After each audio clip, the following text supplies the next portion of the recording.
साथियों नमस्कार। आइए हम सब अध्ययन करते हैं पूर्व रूप संधि का। पूर्व रूप संधि, यहाँ से बहुत सवाल पूछे जाते हैं परीक्षाओं में। पूर्व रूप और पर रूप, लोग कंफ्यूज हो जाते हैं इनके सूत्रों को लेकर भी। पूर्व रूप का जो सूत्र है ध्यान से देखिए, एंग पदांतादक है। और पर रूप का जो सूत्र है वह जो है कहता है कि एंग पर रूपम। क्या है? एंग पर रूपम। पर एंग पर रूपम पर रूप का है, जबकि एंग एंग पदांतादति ये पूर्व रूप का है। ठीक, तो सूत्र याद, पहली बात तो यहाँ सूत्र पर ध्यान दीजिएगा, सूत्र पूछता है परीक्षाओं में। फिर अब इसको समझिए, सूत्र कहता क्या है। देखिए, इसमें तीन शब्द हैं अगर देखा जाए तो। एक एंगा है। क्या है? एंगा। ठीक, एक एंगा है और एक पदांतात है। ठीक, अलग अलग करेंगे जब, तो एंगा पदांतात, ताको दा हो जाता है। ठीक, और फिर यहाँ एक अति है शब्द। क्या है? अति। तो क्या है? कुल मिलाकर तीन शब्द हैं।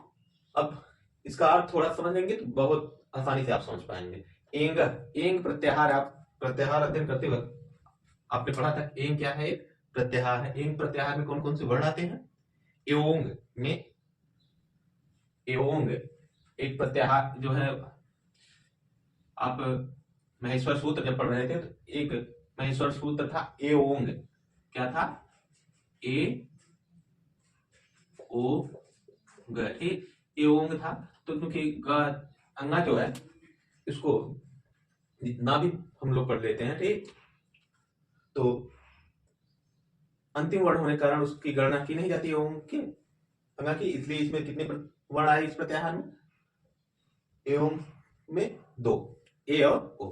ठीक, पदांतात क्या क्या हो जाएगा? पद के अंत में आए। पद के, इसका अर्थ हो जाएगा पद के अंत में। ठीक, अब यहां ध्यान दीजिएगा, पद के अंत में किस, कौन से पद के अंत में? पूर्व पद के अंत में। तो यहां पद के अंत में यानी यहां का जो है थोड़ा सा लिख लीजिए पूर्व पद, नहीं तो पर पद के अंत में भी अगर आएगा तो कहीं लगा देंगे। ठीक, कुछ लोग। हाँ, और अति माने हर्षव आ आए। अति माने हर्षव आ, ये इसको हम लिख ले कि हर्षव आए, मतलब अपने समझने के लिए कि ठीक, आए या आने पर कह सकते हैं, आए या आने पर। हाँ, तो सूत्र अब आप आसानी समझ लेंगे। देखिए क्या कहता है इन पदांतागत की, ए या ओ के ओ जो है पद के अंत में यानी पूर्व पद के अंत में आने पर, और अद यानी हरस आ आने पर, उसके बाद क्या है? पर पद में। यहां ये देख लीजिए, हरस आ क्या है? यहां पर पद है, यानी परवर्ण कह सकते हैं, पर पद या वर्ण। ठीक, इसको पर पद भी कहेंगे या पर वर्ण भी कहेंगे। क्या होगा? पर पद यानी परवर्ण भी कह सकते हैं इसे। ठीक, ये पूर्व पद या पूर्व वर्ण। ठीक, या इसे कह सकते हैं पूर्व वर्ण। ठीक, पूर्व वर्ण। ठीक, और पर पद या पर वर्ण क्या है? पर वर्ण। अब आप आसानी समझ जाएंगे। यानी अगर इसे हम कहें और आसान भाषा में तो यहां हम लिखेंगे कि पूर्व पद क्या है? पूर्व पद या पूर्व वर्ण, पूर्व वर्ण ही लिखिए, आप जाना ज्यादा समझ पाएंगे। पूर्व वर्ण और प्लस पर वर्ण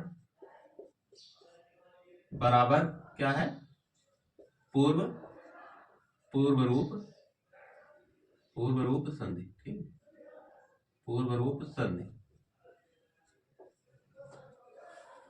पूर्व रूप संधि हो जाएगा। ठीक, और पता नहीं कहां शोर मचा रहे हैं लोग।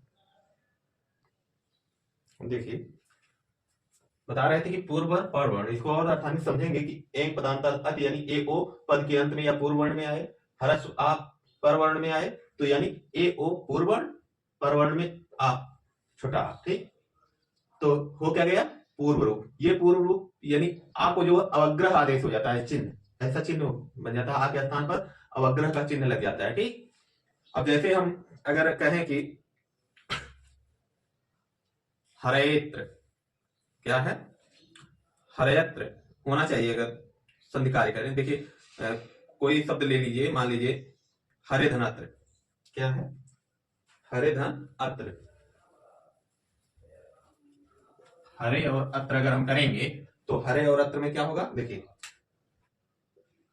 हरे प्लस अत्र किए, क्या किए, हरे और अत्र किए।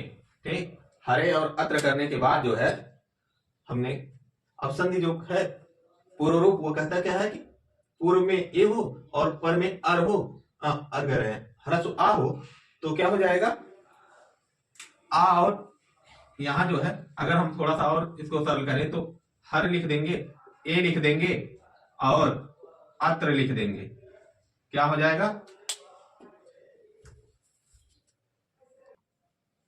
देखिए हरे हम आपको समझा रहे थे, थोड़ा सा व्यवधान आ गया था। ठीक, हरे अत्र, हरे में हर से जो है एक वर्ग कर लिए, अत्र को यहाँ जो है ये है। ठीक, अब होता क्या है, अब इसमें देखिए इसको अलग करने की जरूरत है नहीं, यहाँ इसके स्थान पे आए मिलके होंगे, जो है हरेत्र अगर है तो क्या हो जाएगा, हरेत्र होना चाहिए, हरेत्र। ठीक, यहाँ आ होना चाहिए नियमतः, लेकिन अब चूंकि हम पूर्व रूप संधि पढ़ रहे हैं तो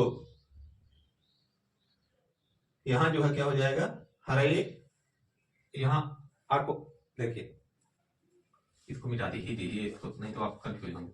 हरे यंत्र में अगर हम करेंगे तो देखिए करेंगे क्या इसको, अब ए और आ, ए के बाद आ है तो जो है आ को क्या है, आदेश हो जाएगा, यहाँ आदेश जो होगा ना ये आ के स्थान पे होगा, बस ध्यान इतना ही देना है, दोनों मिलकर आदेश नहीं होंगे, ए और आ मिलकर आदेश नहीं होता है। ठीक, उसके संयुक्त रूप से नहीं परिवर्तन होगा, केवल आ के स्थान पे ही परिवर्तन होगा। हमने संधि कार्य का अध्ययन करने से पूर्व किन किन शर्तों पर संधि कार्य होता है वो पढ़ा था। कभी कभी दोनों पद मिलकर नया पद बना, एक वर्ण बनाते हैं। ठीक, दो वर्ण मिलकर, कभी कभी पूर्व का वर्ण में ही परिवर्तन होता है, कभी पर के वर्ण में परिवर्तन होता है, तो यहाँ पर वर्ण में परिवर्तन हो रहा है, बस इतना ही जानिए। तो हरे हो जाएगा, होना चाहिए हरे के बाद अगर दूसरा कोई सूत्र लगाया जाता तो होता हरे, परंतु अभी यहाँ जो है ये गुण संधि ना होकर क्या है, पूर्व रूप संधि है, तो हम लोग इसमें क्या करेंगे, हरे धन, देखिए हरे लिख देंगे और अवग्रह का चिन्ह लगा देंगे तब।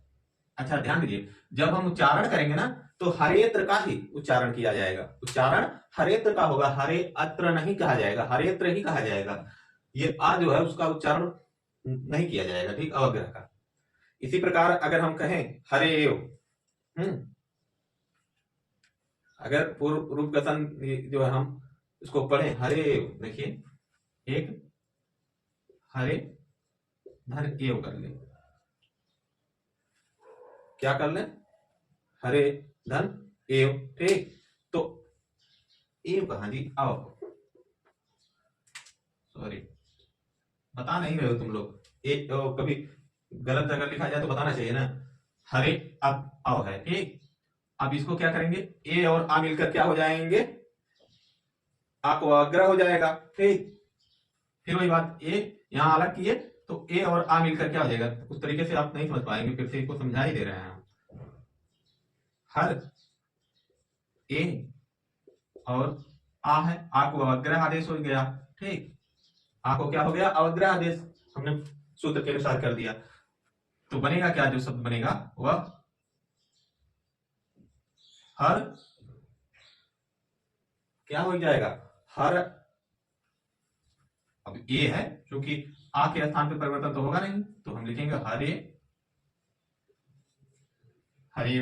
ठीक, आ को जो अवग्रह आदेश है उसका उच्चारण नहीं किया जाएगा। ठीक, इसी तरीके से विष्णु शब्द बना लेंगे। ठीक, अब एक रमे अत्र हो जाता है, ते अद्य हो जाएगा, देखिए ते अद्य, यहां मगर एक ते और अद्य करें, क्या है अद्य यानी, ठीक समझ रहे, तो यहां ता हो जाएगा, ए हो जाएगा और आ को अवग्रह आदेश हो जाएगा। ठीक, आ को जो है क्या हो जाएगा, अवग्रह आदेश होकर ये हो जाएगा, तब क्या हो बन जाएगा रूप।